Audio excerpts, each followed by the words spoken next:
আমার স্নেহের শিক্ষার্থী বন্ধুরা, যে যেখানে বসে বাংলাদেশের যে যে প্রান্তে বসে আজকের ক্লাসে অংশগ্রহণ করছো, তোমাদের প্রত্যেককে স্বাগত জানাই। আমি মোহাম্মদ হাসান আলী, শিক্ষক, Saint Gregory's School and College. শিক্ষার্থী বন্ধুরা, বিজ্ঞান বিভাগ, মানবিক এবং বাণিজ্য বিভাগের শিক্ষার্থী বন্ধুরা, তোমাদের জন্য আজকে অত্যন্ত গুরুত্বপূর্ণ একটি ক্লাস। যে সকল শিক্ষার্থী বন্ধুরা এগ্রিকালচার সাবজেক্টটি নিয়েছো এবং এগ্রিকালচার পড়তে ভালোবাসো, সেই সকল শিক্ষার্থী বন্ধুদের জন্য আজকের ক্লাসটি অত্যন্ত গুরুত্বপূর্ণ। শিক্ষার্থী বন্ধুরা, চলো যাই দেখে নিই আজকের ক্লাসে আমরা কোন বিষয়গুলো নিয়ে কথা বলছি।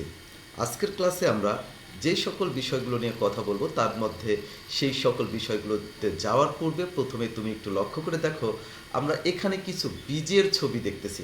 এখানে দেখো বিভিন্ন ধরনের বীজ দেওয়া হয়েছে। যেমন দেখো যে লাউয়ের বীজ, কুমড়া বীজ বা অন্যান্য বিভিন্ন প্রকার বীজ রয়েছে। যেই সকল বীজগুলো দিয়েই কিন্তু আমরা আসলে এই সকল ফসলগুলো উৎপাদন করে থাকি। এখানে দেখো ধান বীজ, আলু বীজ, কোনোটা দেখা গেলো শস্য, কোনোটা আবার হচ্ছে কি বংশ বিস্তারক উপকরণ, এরকম বিভিন্ন প্রকার বীজগুলো রয়েছে যে সকল অংশগুলোর মধ্যে দিয়ে আমরা নতুন ফসল ফলিয়ে থাকি। আরও একটা চিত্র তো শিক্ষার্থী বন্ধুরা তোমরা লক্ষ্য করো, এখানে দেখো ধান, গম, যব, ভুট্টা, বিভিন্ন প্রকার বীজগুলো রয়েছে। তোমরা নিশ্চয়ই জানো এই সকল বীজগুলো আসলে কি করে। এই সকল বীজগুলো যেমন আমরা শস্য হিসেবে ব্যবহার করি, তবে তা হচ্ছে কি আরও একটি গুরুত্বপূর্ণ বিষয় যে এই সকল বীজগুলো শস্য হিসেবে ব্যবহারের পাশাপাশি আমরা এই সকল বীজকে পরবর্তী ফসলের জন্য ব্যবহার করে থাকি। তো শিক্ষার্থী বন্ধুরা, আজকের পাঠে দেখো আমরা শিখব কোন বিষয় নিয়ে। আজকের পাঠে আমরা জানবো হচ্ছে কৃষি উপকরণ, অর্থাৎ আমরা এখন চলে এসেছি দ্বিতীয় অধ্যায় কৃষি উপকরণ। আর এই কৃষি উপকরণ অধ্যায়ের আজকের পাঠে আমরা কি শিখব সেটা দেখে নিই। আজকের পাঠে আমরা শিখব ফসল বীজ এবং বংশবিস্তারক উপকরণ। ফসল বীজ এবং বংশবিস্তারক উপকরণ, তোমরা জানো যে আসলে ফসলের থেকে যে বীজগুলো পাই সেগুলো আমরা যেমন পরবর্তী ফসলের ক্ষেত্রে বীজ হিসেবে ব্যবহার করে থাকি, ঠিক একই রকমভাবে আমরা হচ্ছে বিভিন্ন প্রকার বংশ বিস্তারক উপকরণ, অর্থাৎ বিশেষ করে যে সকল অংশগুলো বীজ হিসেবে ব্যবহার করা হয়, প্রকৃতপক্ষে বীজ হিসেবে ব্যবহার করা হয় উদ্ভিদের বিভিন্ন প্রকার অংশ, সেগুলোকে আমরা হচ্ছে বংশ বিস্তারক উপকরণ বলে থাকি। তো শিক্ষার্থী বন্ধুরা খেয়াল করো, আমরা দেখি বীজ হচ্ছে উদ্ভিদের বংশ বিস্তারের প্রধান মাধ্যম। কি কোনো একটা উদ্ভিদের বংশ বিস্তারের জন্য প্রধান মাধ্যমটা কি? বীজ। সাধারণভাবে উদ্ভিদ জন্মানোর জন্য যে অংশ ব্যবহার করা হয় তাকেই বীজ বলে। তার মানে দেখো, আমরা বীজ বলতে যেমন ধান, গম, ভুট্টা এগুলোকে যেমন বীজ বলবো, তেমনই দেখো আলু, তারপরে হচ্ছে অন্যান্য যে আলু, আদা, হলুদ, এই যে বিভিন্ন অংশগুলো যেগুলো আবার আমরা বংশ বিস্তারক উপকরণ হিসেবে মানে বীজ হিসেবে ব্যবহার করে থাকি, সেগুলোও কিন্তু আসলে বীজ। আর এই সকল মানে বীজ সম্পর্কে যদি আমরা কোনগুলো কোন ধরনের বীজ সেই সম্পর্কে যদি আমরা সুস্পষ্ট ধারণা পেতে চাই, তাহলে সম্পূর্ণ বীজকে আমরা মোট কয়টা ভাগে ভাগ করেছি? দুইটা ভাগে ভাগ করেছি। একটা হচ্ছে ক নাম্বার, দেখো উদ্ভিদ তত্ত্ব অনুসারে উদ্ভিদের নিষিক্ত ও পরিপক্ক ডিম্বককে বীজ বলে। উদ্ভিদ তত্ত্ব অনুসারে উদ্ভিদের নিষিক্ত এবং পরিপক্ক ডিম্বককে বীজ বলে। এই ধরনের বীজকে ফসল বীজ বা প্রকৃত বীজ বা উদ্ভিদতাত্ত্বিক বীজও বলে। তাহলে আমরা কি দেখতেছি যে উদ্ভিদ তত্ত্ব অনুসারে উদ্ভিদের নিষিক্ত ও পরিপক্ক ডিম্বককে বীজ বলে। অর্থাৎ আমরা জানি যে পরাগায়ন ঘটে, তারপরে নিষেক প্রক্রিয়া ঘটে, তারপরে বীজ উৎপন্ন হয়, সেই বীজগুলো পরিপক্ক হয়, পরিপক্ক হওয়ার পরে সেই বীজগুলো পুনরায় আমরা ব্যবহার করে থাকি কি বিভিন্ন প্রকার ফসল উৎপাদনের জন্য। এই ধরনের বীজকেই আসলে প্রকৃত বীজ বা উদ্ভিদতাত্ত্বিক বীজ বলে। যেমন দেখো যে আমরা ধান বীজ, ধান, গম, সরিষা, তিল, শিম, বরবটি, টমেটো, ফুলকপি, মরিচ, জিরা, ধনচা, জাম, কাঁঠাল ইত্যাদি এরকম বিভিন্ন প্রকার অংশ যে অংশের বীজ যেগুলো নিষিক্ত এবং পরিপক্ক ডিম্বককে বীজ বলে, সেইগুলো আমরা এরকম আবার নতুন ফসল উৎপাদনের জন্য ব্যবহার করে থাকি। দ্বিতীয় প্রকার একটু লক্ষ্য করো, দ্বিতীয় প্রকার কি রয়েছে? কৃষিতত্ত্ব অনুসারে উদ্ভিদের যে অংশ, যেমন দেখো অনেক উদ্ভিদের আছে আমরা যেগুলো অনেক উদ্ভিদের আছে মূল, পাতা, কাণ্ড, কুঁড়ি, শাখা, এইগুলো হচ্ছে কি, এইগুলোকে আমরা বীজ হিসেবে ব্যবহার করে থাকি। এই জন্য দেখো কৃষিতত্ত্ব অনুসারে উদ্ভিদের যে কোনো অংশ, যেমন মূল, পাতা, কাণ্ড, কুঁড়ি, শাখা, যা উপযুক্ত পরিবেশে একই জাতের নতুন উদ্ভিদের জন্ম দিতে পারে তাকে আমরা বলেছি বংশবিস্তারক উপকরণ।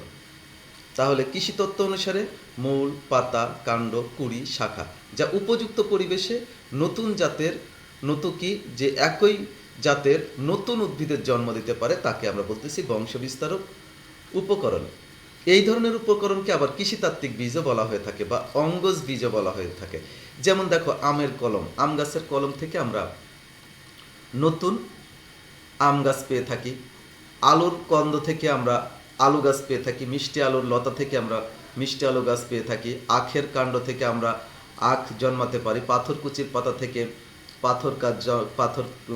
পাথরকুচির পাতা থেকে পাথরকুচি গাছ জন্মায়। কাকরোলের মূল থেকে কাকরোল গাছ জন্মায়। গোলাপের ডাল বা কুঁড়ি আমরা আলাদাভাবে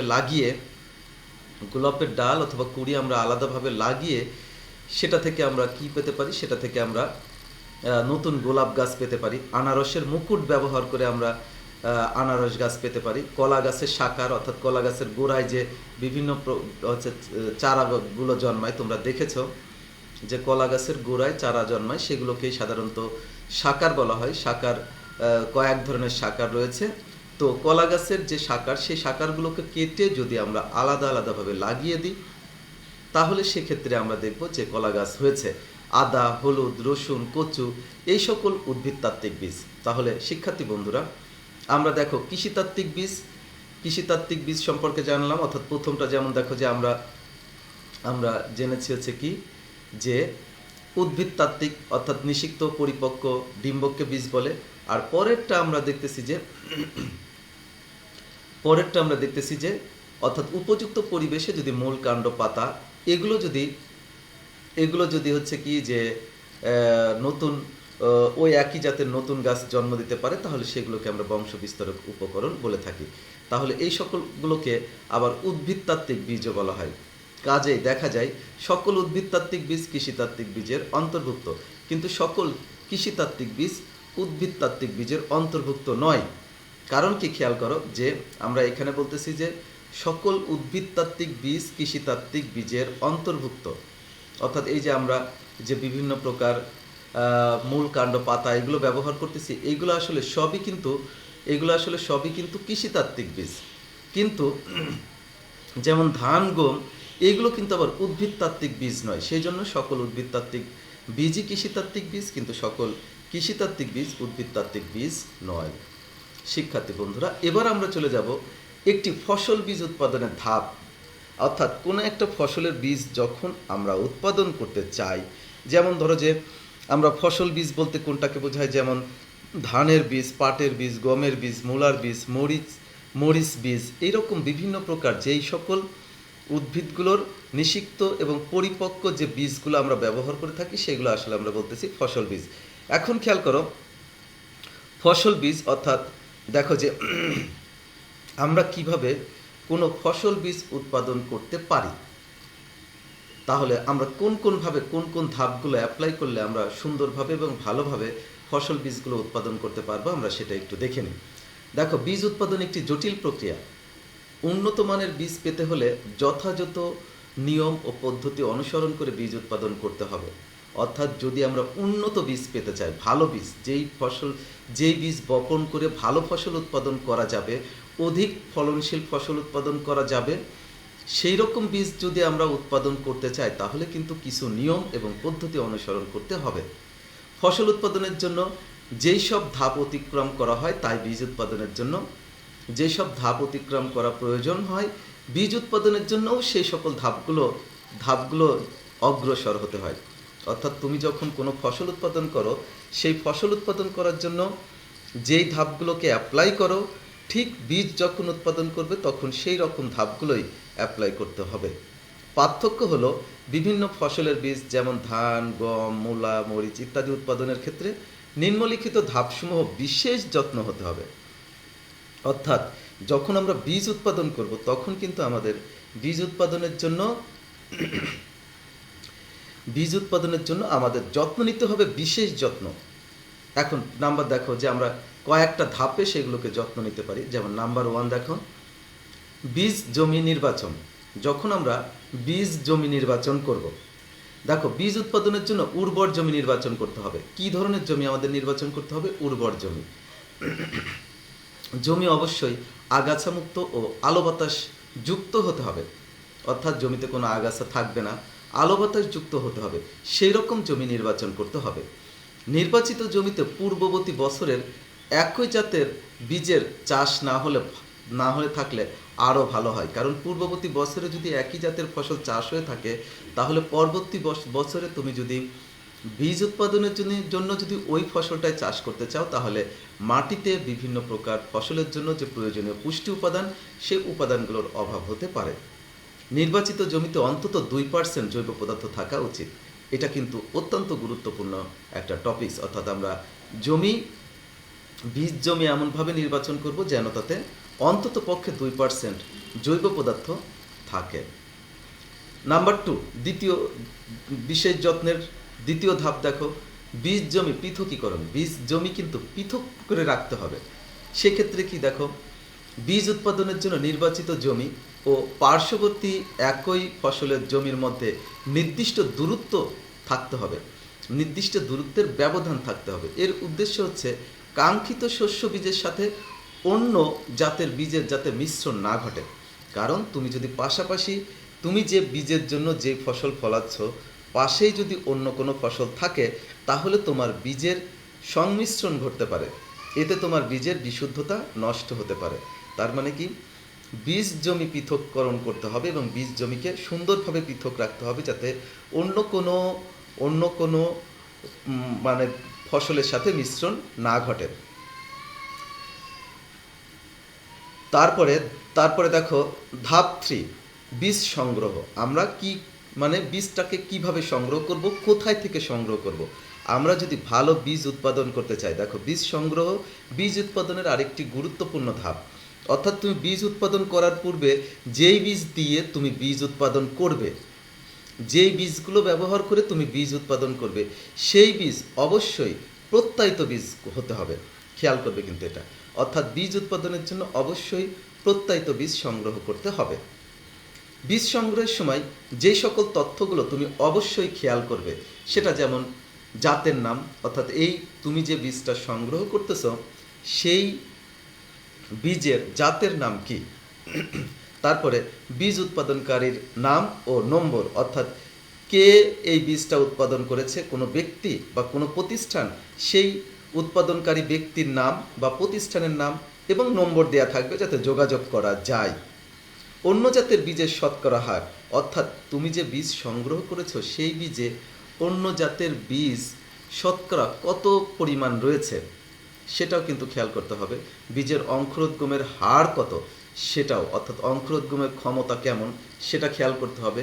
বীজের আর্দ্রতা খেয়াল করতে হবে এবং বীজ পরীক্ষার তারিখ, কত তারিখে এই বীজগুলো পরীক্ষা করা হয়েছিল সেই সকল তারিখটাও লক্ষ্য করতে হবে।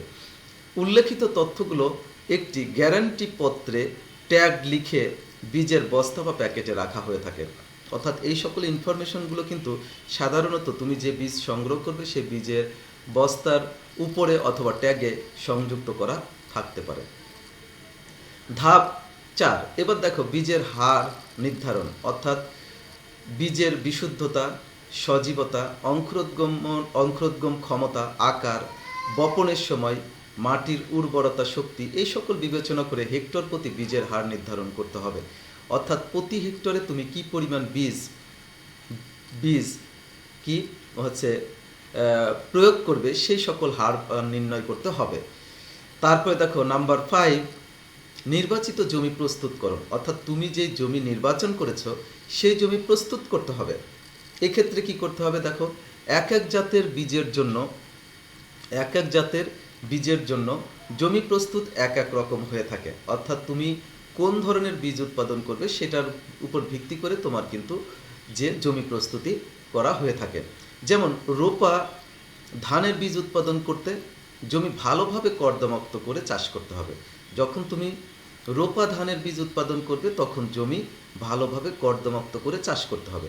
আবার গমের বেলায় জমি শুকনো অবস্থায় 4 থেকে 5 বার চাষ করে পরিপাটি করতে হবে। খেয়াল করো কিন্তু ধানের ক্ষেত্রে যখন রোপা ধানের চাষ করবে তখন কর্দমাক্ত করে চাষ করতে হবে, আর যখন তুমি গম চাষ করবে সেই ক্ষেত্রে জমি শুকানো অবস্থায় 4 থেকে 5 বার চাষ দিয়ে মাটি পরিপাটি করতে হবে। সার প্রয়োগের মাত্রাও এক এক বীজের ক্ষেত্রে বীজের জন্য এক এক রকম হবে। অর্থাৎ এটা তো নিশ্চয়ই শিখতে হবে যে কোন কোন ধরনের বীজ উৎপাদনের জন্য কোন কোন ধরনের বীজ ভালো উৎপাদনের জন্য কি কি পরিমাণ সার কেমন পরিমাণে দিতে হবে, সেটা অবশ্যই ভালোভাবে পরিমাণ মতো শিখে তারপরে ব্যবহার করতে হবে। নাম্বার 6, ষষ্ঠ ধাপে আমরা কি করব? বীজ বপন করব। দেখো, নির্বাচিত ফসলের বীজ উপযুক্ত সারিতে বপন করতে হবে। অর্থাৎ যেই বীজ আমরা নির্বাচন করব সেই বীজগুলো উপযুক্ত সারিতে বপন করতে হবে। বীজতলায় প্রতিটি বীজ সমান গভীরতায় বপন করতে হবে। বীজতলায় যদি প্রতিটা বীজ যদি সমান গভীরতায় বপন করা যায় তাহলে সবগুলো বীজই অঙ্কুরিত হওয়ার সম্ভাবনা থাকে, সবগুলো বীজই সুস্থভাবে সুন্দরভাবে বেড়ে উঠতে পারে। কোনো বীজ কত গভীরতায় বপন করতে হবে তা বীজের আকার, আর্দ্রতা এবং মাটির উপর নির্ভর করে। অর্থাৎ বীজের আকার কি বড়, ছোট, বা আর্দ্রতা কেমন, বীজের আর্দ্রতা কেমন, বা মাটিটা কি ধরনের মাটি, সেটার উপর ভিত্তি করে বীজটা কেমন গভীরতায় বপন করতে হবে তা তা সেই কার্যটা সম্পন্ন করতে হবে। তারপরে সপ্তম ধাপে এসে আমরা রগিং বা বাছাইকরণ করব। রগিংটা কি? রগিং আসলে দেখো, বীজ বপনের সময় যতই বিশুদ্ধ বীজ বপন করা হোক না কেন জমিতে কিছু অন্য জাতের উদ্ভিদ বা আগাছা দেখা যেতে পারে। এই যে অনাকাঙ্ক্ষিত উদ্ভিদগুলো তুলে ফেলা, এই অনাকাঙ্ক্ষিত উদ্ভিদগুলো তুলে ফেলাকে রগিং বা বাছাইকরণ বলা হয়ে থাকে। 3 পর্যায়ে রগিং বা বাছাই করা হয়ে থাকে, যেমন ফুল আসার আগে একবার করা হয়, ফুল আসার সময় একবার করা হয় এবং পরিপক্ক পর্যায়ে আর একবার করা হয়। আবারও খেয়াল করো, রগিংটা বা বাছাইকরণ আমরা কেন করব, কি কারণে করব, কখন করব। দেখো, বীজ বপনের সময় যতই আমরা বিশুদ্ধ বীজ বপন করা হোক না কেন জমিতে কিছু কিছু অন্য জাতের বা আগাছা থাকতে পারে। এই ক্ষেত্রে আমরা যে ওই যে অনাকাঙ্ক্ষিত গাছগুলো বা উদ্ভিদগুলো তুলে ফেলবো। কেন তুলে ফেলবো? যদি সেই অনাকাঙ্ক্ষিত উদ্ভিদগুলো থাকে তাহলে তাদের ক্ষেত্রে ফুল আসলে তুমি যে বীজ উৎপাদন করবে সেই বীজের সংমিশ্রণ ঘটতে পারে, জাতের সংমিশ্রণ ঘটতে পারে, বৈশিষ্ট্যের সংমিশ্রণ ঘটতে পারে। সেই জন্য তুমি যদি বিশুদ্ধ বীজ পেতে চাও তাহলে অবশ্যই তোমাকে রগিং বা বাছাইকরণ করতে হবে। আর এই ক্ষেত্রে সাধারণত ফুল আসার আগে করা সবচেয়ে বেটার। তবে কিছু কিছু সময় ফুল আসার তুমি এটা 3 বার করবে, কারণ ফুল আসার আগে হয়তো তুমি যখন কিছু লক্ষ্য করলে তখন সেইগুলো উঠিয়ে ফেললে। তারপরে ফুল আসার পরে যদি তুমি কি দেখো যে কিছু অন্য জাতের উদ্ভিদ রয়েছে সেগুলো তুমি উঠিয়ে ফেললে, এবং পরিপক্ক পর্যায়ে এসেও তুমি সেটাকে উঠিয়ে ফেললে, তাহলে তোমার বীজের বিশুদ্ধতার পরিমাণ বাড়বে। অষ্টম ধাপে গিয়ে আমরা পরিচর্যা করব। কি কি ধরনের পরিচর্যা? দেখো, বীজের উৎপাদনের জন্য খুব বেশি পরিচর্যার প্রয়োজন হয়, অবশ্যই, কিন্তু এটা গুরুত্বপূর্ণ। কারণ বীজ উৎপাদনের জন্য অত্যন্ত গুরুত্বপূর্ণ বিষয় হচ্ছে পরিচর্যা। পরিচর্যার মধ্যে কি কি পরিচর্যা করতে হবে? যেমন দেখো, সুষম মাত্রায় সার প্রয়োগ করতে হবে। অর্থাৎ সুষম মাত্রায় সার প্রয়োগ করাও কিন্তু একটি প্রযুক্তি। অর্থাৎ তুমি ফসলের ক্ষেত্রে যখন সুষম পরিমাণ সার প্রয়োগ করবে তখন তোমার বীজের তোমার বীজ উৎপাদনের জন্য ভালো বীজ উৎপাদন করা সম্ভব হবে। জৈব সার প্রয়োগ করতে হবে। জৈব সার প্রয়োগ করলে তোমার দীর্ঘ সময় তো আছে উদ্ভিদগুলো সারগুলো ব্যবহার করতে পারবে, ফলে কি ভালো বীজ উৎপাদন সম্ভব হবে। প্রয়োজন মতো সেচ দেয়া, অর্থাৎ যখন সেচ দেওয়া দরকার তখন সেচ দিতে হবে। বৃষ্টির পানি বা সেচের পানি জমলে নিষ্কাশনের ব্যবস্থা করা। যখন বৃষ্টির পানি জমে বা সেচের পানি জমে গেলে সেগুলো নিষ্কাশনের ব্যবস্থা করতে হবে। নিয়মিতভাবে আগাছা পরিষ্কার করতে হবে। রোগ ও পোকামাকড় হলে সেটা দমন করতে হবে। সারের উপরি প্রয়োগ করতে হবে। অর্থাৎ সারগুলো যে সারগুলো উপরি প্রয়োগ করা দরকার সেই সকল সারগুলো উপরি প্রয়োগ করতে হবে। তাহলে দেখো, আমরা কিন্তু পরিচর্যা করলাম, আমরা জমি নির্বাচন করলাম, সে জমিকে প্রস্তুত করলাম, বীজ সংগ্রহ করলাম, কি ধরনের বীজ সংগ্রহ করতে হবে সেই সকল বীজ, তারপরে বীজ বপন করলাম। বীজ বপন করার পূর্বে আমরা বীজতলা প্রস্তুত করলাম। তারপরে কি যে বীজতলা প্রস্তুতের পরে বীজ বপন করলাম এবং কিভাবে পরিচর্যা করব, সেই সম্পূর্ণ বিষয়গুলো আমরা যদি ফলো করি তাহলে আমরা ভালো বীজ উৎপাদন করতে পারবো। এবার সর্বশেষ যে ধাপ সেটা হচ্ছে বীজ সংগ্রহ।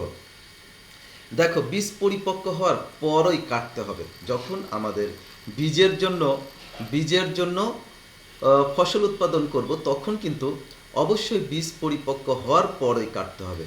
তারপর মাড়াই করে ঝেড়ে পরিষ্কার করতে হবে। এই ক্ষেত্রে কিন্তু মাড়াই ঝাড়াইয়ের সময়ও খুবই ভালোভাবে সতর্কতার সাথে বীজ সংগ্রহ করতে হবে।